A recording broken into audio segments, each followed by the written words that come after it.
আসবে তোমার কাছে আর কখন আমার কাম করে ডাকবে না। আমার আইসা না আমার পুরো বাসাটা আশা খেলা বন্ধ করে দিয়েছে। অনেক সাধনার ধন আমার আইসা মনি আর আজকে আমার আইসাকে আমি এমন ভাবে হারাই ফেলেছি আর পাবো না কখনো। আমার এখন ওই রুমটাই নেই। আমার মন চায় ওই রুমে গিয়ে আমি দেখি ওইখানে কি আছে, কিন্তু ওই রুমে ওরা তালা মেরে রাখিছে। ওই রুমের সামনে পোস্টার লাগানো ছিল আমার সব বাচ্চাদের যারা যারা মারা গেছে, যে গার্জিয়ানরা মারা গেছে। ওই পোস্টার গিয়ে একদিন দেখি বৃষ্টির পানি লেগে আছে আমার মেয়ের ছবির পরে আমি আমার উন্না দিয়ে মুছে দিছি। পরের দিন যখন আমি আবার আসি দেখি সেই পোস্টার একটা ব্যানার দিয়ে ঢেকে দেওয়া হয়েছে। কিন্তু কেন আজকে 1 মাসও পূর্ণ হয়নি, এখনই এই অবস্থা। যদি 6 মাস যায় আমাদের বাচ্চাদেরকে তো একবারেই ভুলে যাওয়া হবে, বলা হবে এখানে কিছু হয়েছিলই না। আর আমরা মা যখন এত কষ্টে আছি, আরেকজন মারা বাচ্চা নিয়ে নর্মাল ভাবে আসতেছে, ক্লাস করাচ্ছে, আর এক মা বলতেছে ওনাদের বাচ্চারা নাই, আমাদের বাচ্চারা কি ক্লাস করবে না।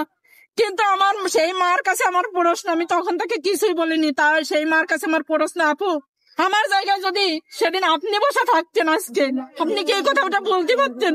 কখনোই বলতে পারতেন না। সন্তান হারানোর কি কষ্ট আমরাই বুঝি, আমরা বুঝতেছি।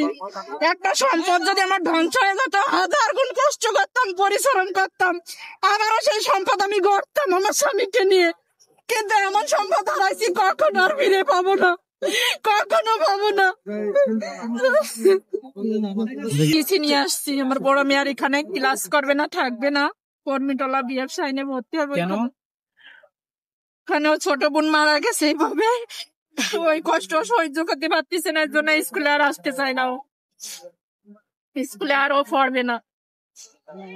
টাকা কামানোর একটা প্ল্যান, যদি আমাদের বাচ্চারা কেউ একটু নাম্বার 19 পায়, তাহলে যেমন আমার রাইসামনি ওয়াল সাবজেক্টে A+ পেয়েছেন, শুধু অঙ্কেও একটু ছোলো ভাইয়া, অঙ্কে A- পাইছে, ফেল করিনি, পাসই করছে আমার মেয়ে। আপনারা চাইলে আমার বাসায় গেলে পরীক্ষার রেজাল্ট কার্ডটাও দেখতে পারবেন।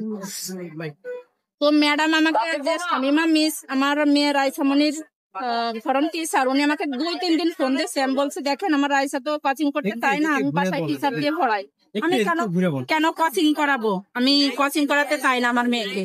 তখন উনি আবারও আমাকে ফোন দেয়, ফোন দিলে আমি রাইসাকে জিজ্ঞেস করি, আম্মু ও আমার পাশেই বসা ছিল ওই দিন, আমি বলছি আম্মু তুমি কি কোচিং করতে চাও? তা বলছে যে না আম্মু আমি কোচিং করতে চাই না, আমি তো বাসায় পড়ি টিচারের কাছে, আর আমি তো অল সাবজেক্টে পাস করছি, শুধু অঙ্কে A- পাইছি, আমি তাও তো পাসই করেছি, আমি তো ফেল করিনি, আমি কোচিং করতে চাই না। এরকম 4 দিন ফোন দেওয়ার পরে আমি বলছি আম্মু ওরা এতই যখন ফোন দিচ্ছে, বলে কি আপনার বাচ্চা পিছিয়ে যাবে, মানে যারা একটু ভাইয়া 19-তে 20 নাম্বার পায়, মানে কম পায়, একটু সামান্য পাস করে, ফিরের একটা বাচ্চা আপনি কত নাম্বার তার কাছে আশা করতে পারেন?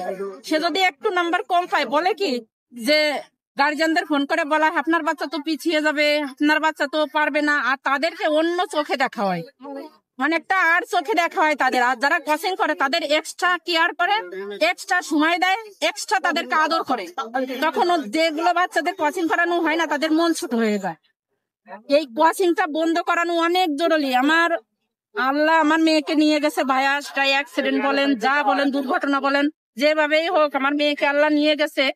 আমি আমার মনকে আস্তে আস্তে হয়তো শান্ত করব, কিন্তু মনকে এটাও আমার মনে কান্দে, বলে এখনো যে হয়তো যদি আমার মেয়েকে আমি কোচিং এ না দিতাম, আমার বাচ্চা সুস্থ শরীরে আমার বাসায় থাকতো। কারণ আমি 12:30টার মধ্যে উপস্থিত থাকি ক্লাসে, যখন আমার মেয়েকে আমি কোচিং কখনো দেইনি। আমি 1টার বাজার সাথে সাথে আমার মেয়েকে নিয়ে চলে গেছি। আমার হাজবেন্ড জামাতে নামাজ পড়ে বলে সে কখনো আসতো না নিতে, আমি নিতে আসতাম তাকে। আবার সকালবেলায় আমার বাবু আছে, ছোট ছেলে 4 বছর, তাকে রাখে আসতাম, ওর আব্বু তার কাছে শুয়ে থাকতো, আমি আমার মেয়েদেরকে নিয়ে ক্লাসে যেতে আসতাম। যেদিনকে দুর্ঘটনা হলো ওই দিনকে একটু দেরি হওয়াতে ওর আব্বু ওদেরকে 2 বোনকে নিয়ে আসছিল স্কুলে দিতে। বুঝতে পারিনি এইভাবে আমি আমার মেয়েকে হারাবো।